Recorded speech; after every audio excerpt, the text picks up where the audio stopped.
ఈరోజు GHMC council 9th GHMC కౌన్సిల్కి వచ్చాము.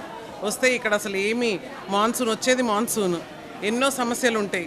మాకు అసలు కాంగ్రెస్ గవర్నమెంట్ వచ్చినప్పటి నుంచి ఒక్క బడ్జెట్ కూడా శాంక్షన్ కాలేదు. రోడ్లు ఎట్లా చాలా దీనమైన పరిస్థితిలో ఉన్నాయి. నాలాస్ ఇప్పటిదాకా డీసిల్టింగ్ అవ్వలే. నేను వినాయక్ నగర్ డివిజన్ కార్పొరేటర్ రాజలక్ష్మి. అక్కడ మా దగ్గర చాలా నాలాలు ఉంటాయి. అవన్నీ వెళ్ళి బండ చెరువులో కలుస్తుంటాయి.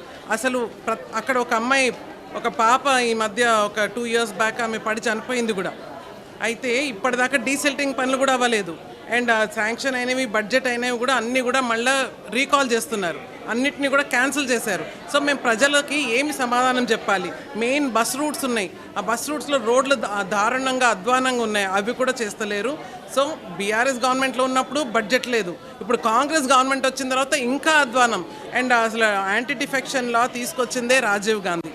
ఆయన తీసుకొచ్చిన తర్వాత ఇప్పుడు యాంటీ డిఫెక్షన్ లా ఏమీ పాటించకుండా 2-3 ఇట్లా ఒక్కొక్కళ్ళు జాయిన్ అవుతున్నారు దేంట్లో కాంగ్రెస్లో. ఇప్పుడు మేయర్ గారు జాయిన్ అయ్యారు, డిప్యూటీ మేయర్ జాయిన్ అయ్యారు. వాళ్ళకి అసలు వాళ్ళకి ఇది లేదు, 2/3 మెజారిటీ లేదు. లేకుండా వాళ్ళు ఎట్లా వ్యవహరిస్తారు? అవన్నీ కూడా సమస్యలు ఉన్నాయి. కాబట్టి ఇప్పుడు అసలు హైదరాబాద్ని నిజంగా మోసం చేస్తున్నారని చెప్పాలి కాంగ్రెస్ గవర్నమెంట్. వాళ్ళు వచ్చిన తర్వాత అసలు హైదరాబాద్ని పట్టించుకోవడం లేదు. మౌలిక సదుపాయాలకి బడ్జెట్లు ఇవ్వకుంటే ఏం చేస్తాము? హైదరాబాద్ని పట్టించుకోవాలని చెప్పి మేమందరం కూడా నిరసన చేస్తున్నాం.